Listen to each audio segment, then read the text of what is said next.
Most people react, explain and defend, and unknowingly hand over their power.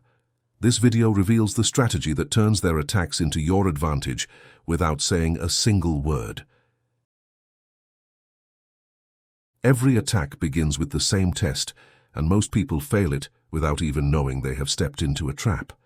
Someone throws shade, questions your worth, accuses you of something, or puts your character under fire. The reaction comes fast, almost automatic, like a reflex built into you since childhood. You defend yourself, you explain, you try to prove them wrong. You start talking, clarifying, pleading for understanding.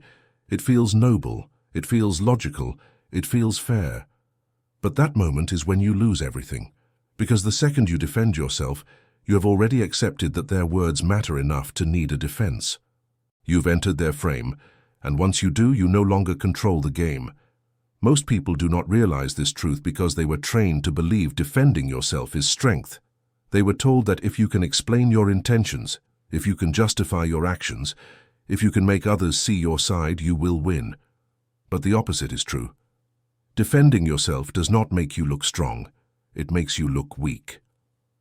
Because defense is a response, and response is reaction, and reaction means someone else has the power to move you. In that instant, the attacker is not the one being judged, you are. They sit back and watch as you scramble to clear your name, as you pour out explanations that no one asked for. And the crowd quietly reads the truth in your behavior. You look guilty not because you are, but because guilt explains itself. Innocence never does.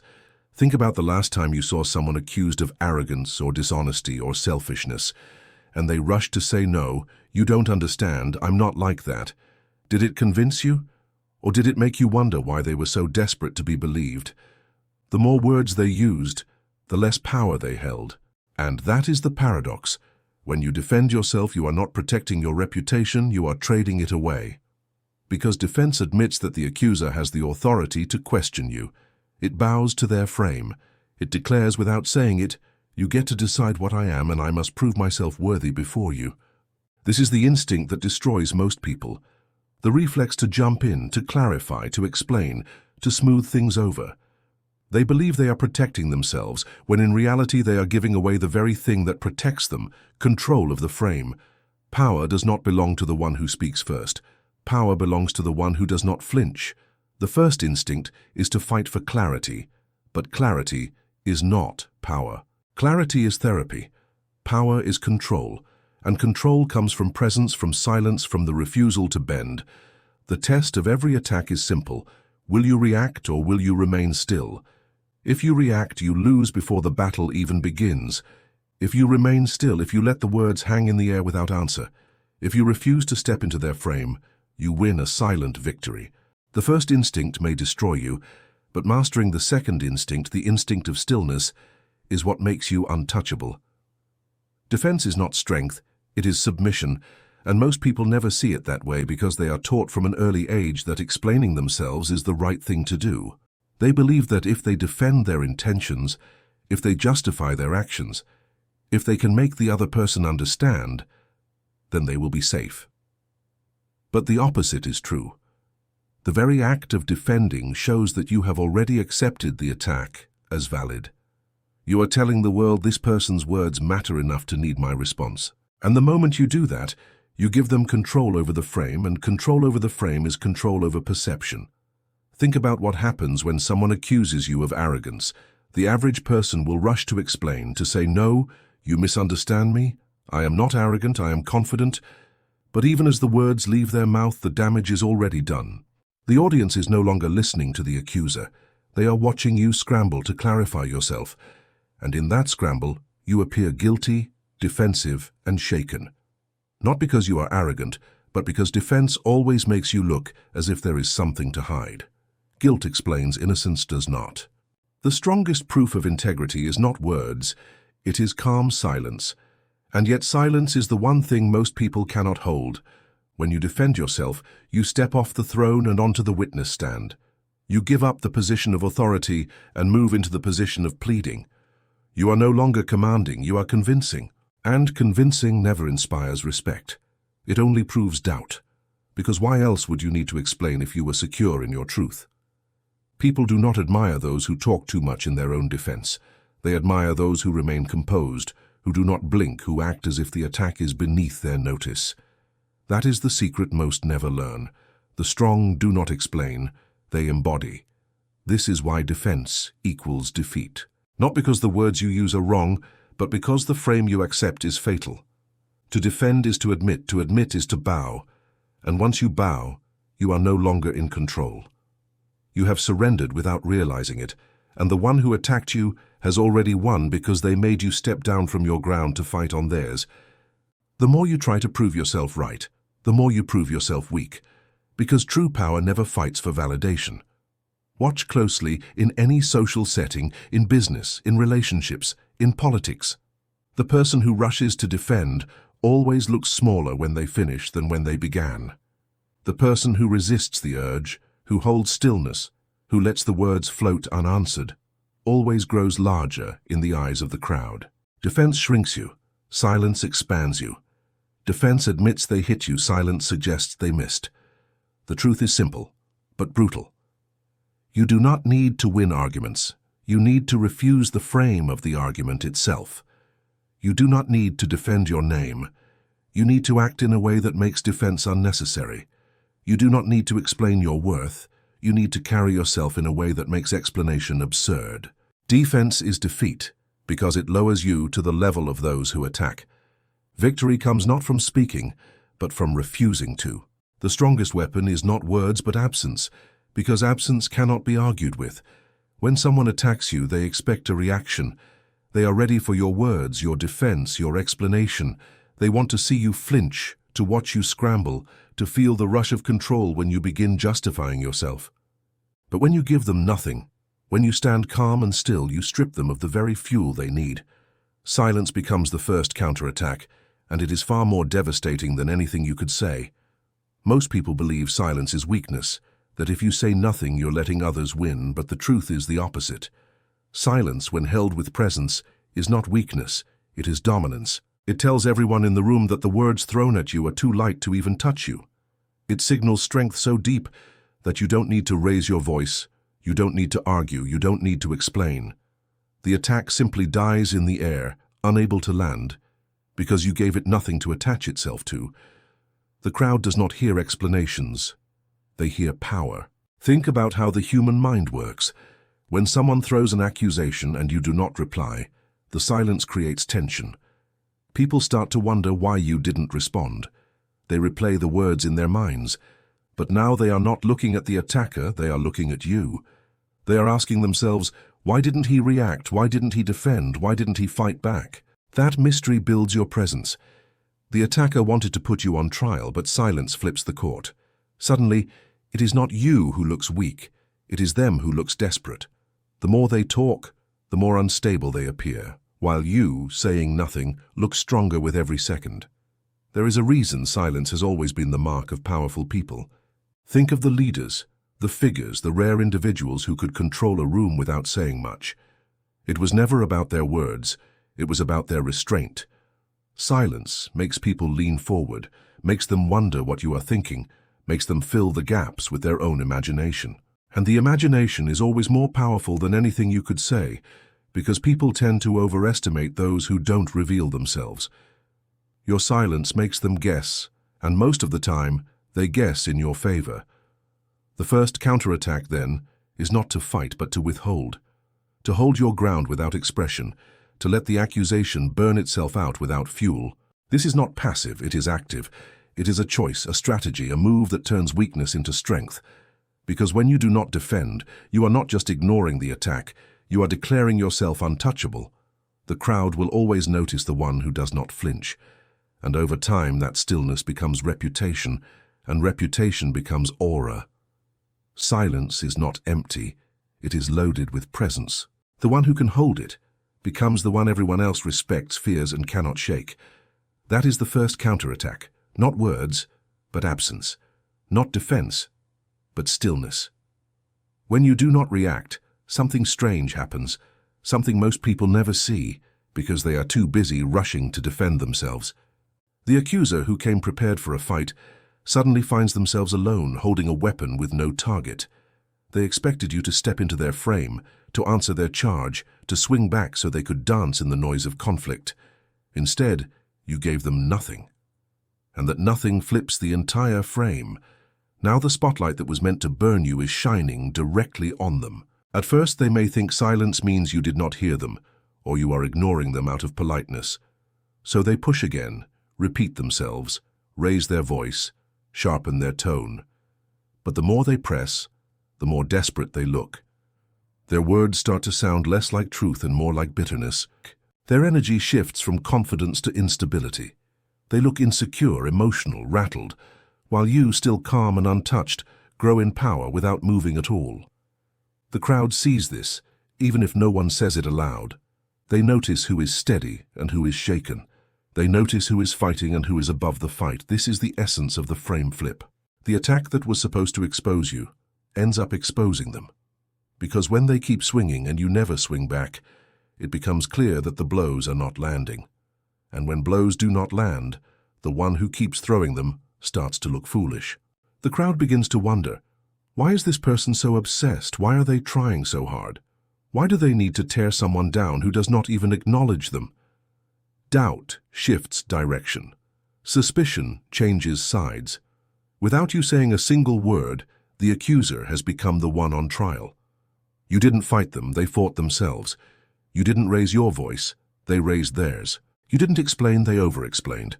And with every new word they used, they tightened the rope around their own credibility. Silence does not just protect you, it turns their energy back on them. It makes them reveal what they hope to hide. Their jealousy, their insecurity, their frustration. It all surfaces when they realize they cannot move you. That is the quiet art of flipping the frame. Think of how people judge situations. They rarely remember the details of what was said, but they always remember how each person looked. Who stayed calm, who looked desperate, who carried themselves with composure, who lost control. When you stay silent, you look unshaken, and when the accuser keeps pressing, they look unstable. And in the eyes of the crowd, stability always wins. They may not even like you, but they will respect the fact that you cannot be rattled. Respect outlasts sympathy. This is why silence is never passive. It is a mirror. You hold it up, and the accuser sees themselves. The more they try to stab at you, the clearer their own flaws become. You do not need to win the argument because you already won the moment you refused to play it. The frame has flipped, and now the burden is not on you to defend, but on them to explain why they look so consumed. That is how you turn an attack into their downfall, not with force, but with stillness. Every accusation can be turned into a mirror, and once you understand this, every attack becomes less of a threat and more of an opportunity. People do not usually insult you because of who you are. They insult you because of what they feel when they look at you. Their words are not a reflection of your truth. They are a reflection of their own weakness. When someone calls you arrogant, what they are really saying is that your confidence unsettles them. When they call you manipulative, what they are really confessing is that they are too easily influenced and resent the power you have. When they call you fake, what they mean is that you no longer give them the validation they once enjoyed. The insult exposes them, not you. This is the mirror effect, and it is one of the most powerful tools in turning attacks into silent victories. Most people rush to deny accusations. They hear arrogant and they say, "No, I am just misunderstood." They hear selfish and they reply, "I was only trying to help." But all of this keeps the attention on them, and in trying to correct the narrative, they end up trapped inside it. The mirror effect shifts the weight back where it belongs. Instead of defending, you reframe, and the accuser is forced to carry the burden of their own words. You no longer look like someone scrambling to clear your name. You look like someone too solid to be touched. The brilliance of this move lies in how simple it is. You do not argue, you do not explain. You simply let the accusation reflect itself back on the one who spoke it. Someone calls you controlling. You say nothing, but the room quietly notices how desperate they are to control the story. Someone calls you cold. The silence you hold only proves that it is they who are emotionally unstable. Someone calls you fake. You calmly respond with nothing more than a glance. And suddenly the crowd wonders why they seem so desperate to convince everyone that you are not real. The mirror exposes their insecurity, and the more they talk, the more it becomes obvious. Think of how people react to calm confidence. The one who does not flinch, who does not argue, who does not shrink under criticism, always looks stronger than the one who is throwing accusations with heat in their voice. The mirror effect takes this even further, because it makes the attacker look like they are describing themselves. By standing still, by refusing to explain, you let their words turn back on them like an echo they cannot escape.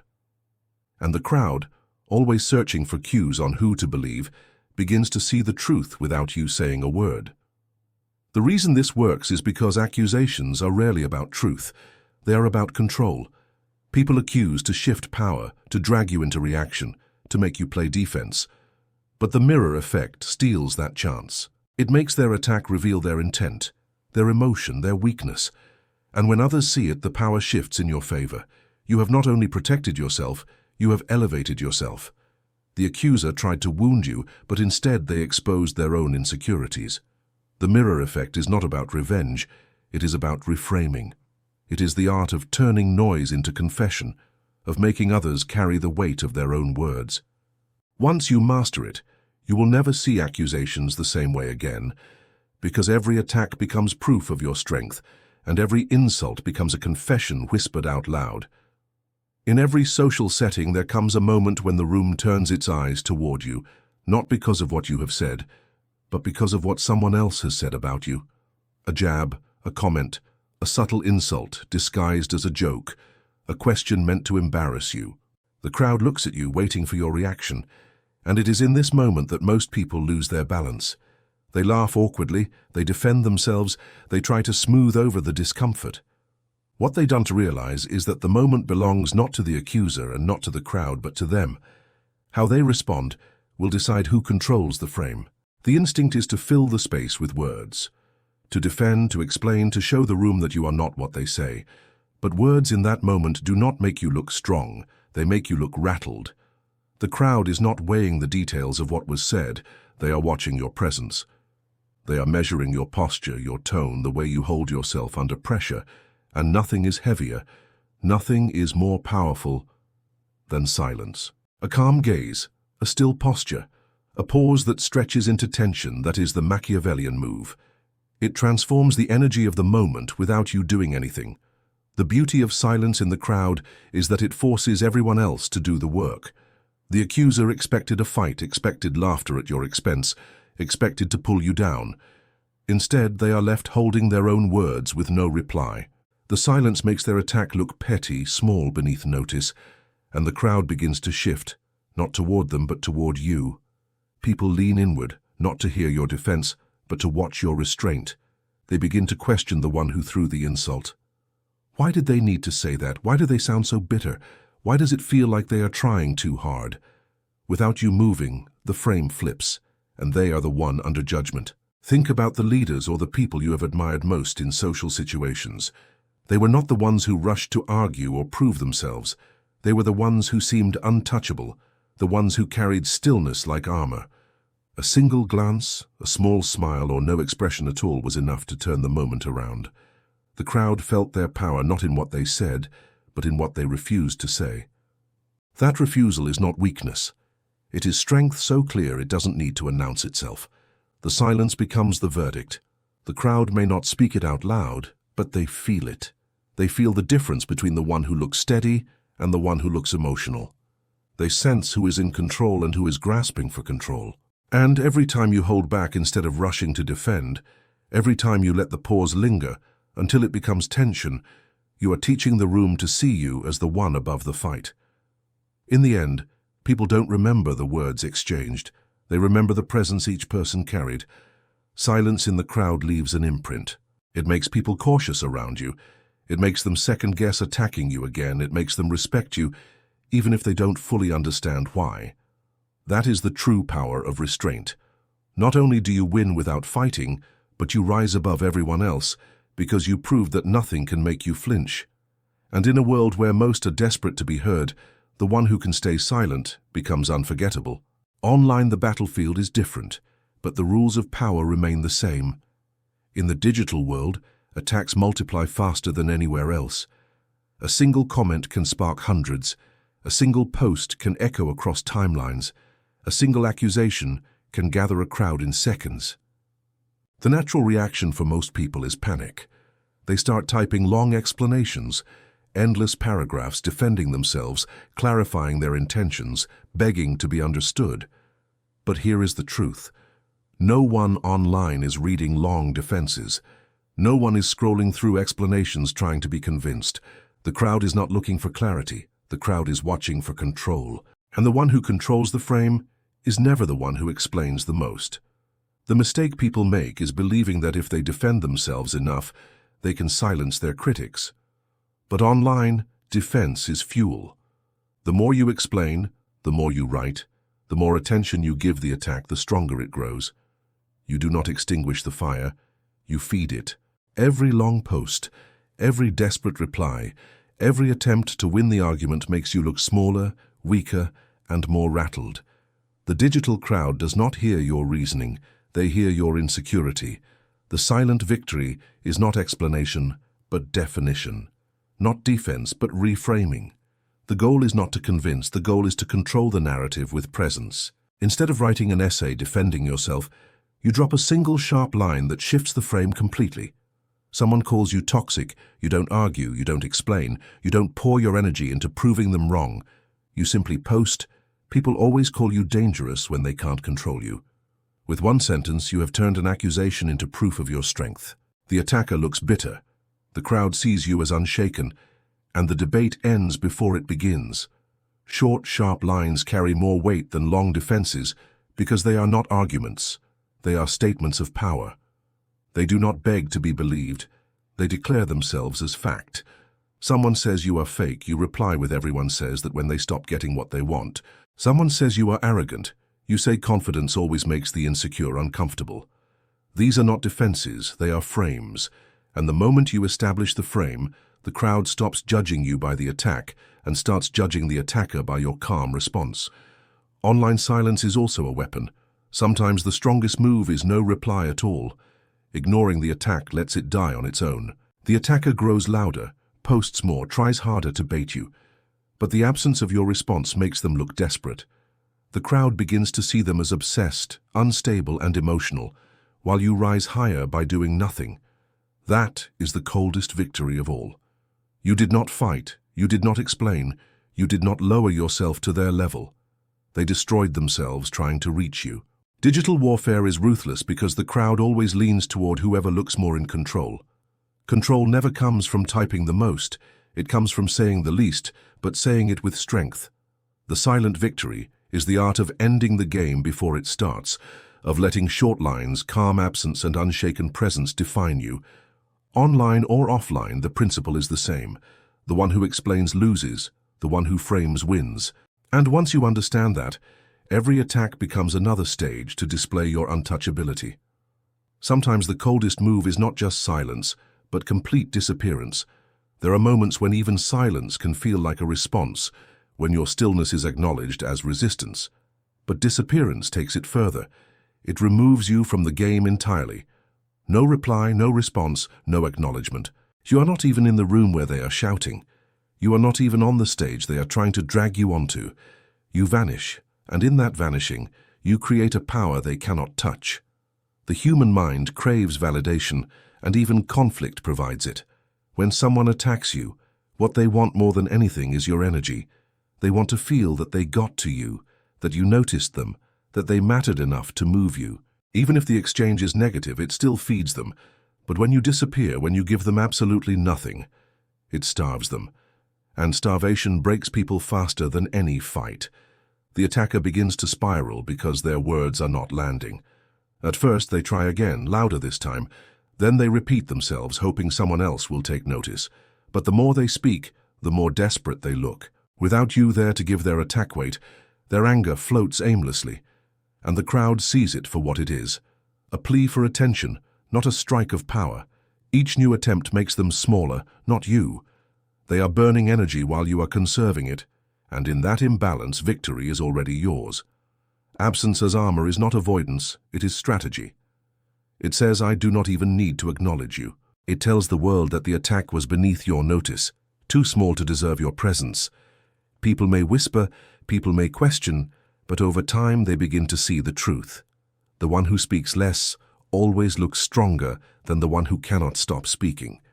And the one who disappears completely looks untouchable, because you are not reacting, you are not pleading, you are not caught in the noise. You are operating on a level above it, where their words cannot reach. This is why disappearance works so well in the digital age. Online, people expect a reply. They expect a counterattack, a post, a comment, something to prove they got under your skin. When you give them nothing, they look unstable. They write longer, harsher words, they tag you, they mention you, they call you out by name. But your absence becomes the loudest message of all. It says you are not even aware of them. Or worse, you are aware but too composed to waste your time. Both possibilities build your aura. Both make them shrink while you expand. It is easy to think that fighting back shows strength, but true power often comes from walking away. Not with bitterness, not with drama, but with a quiet disappearance that leaves the other person shouting into the void. Each time they try harder to pull you back, they reveal how badly they need you, and every failed attempt exposes their weakness. You win without lifting a finger because you never stepped onto their battlefield at all. Absence, when used with calm intention, is not escape. It is armor. And in many cases, it is the sharpest weapon you will ever wield. The final stage is not silence alone.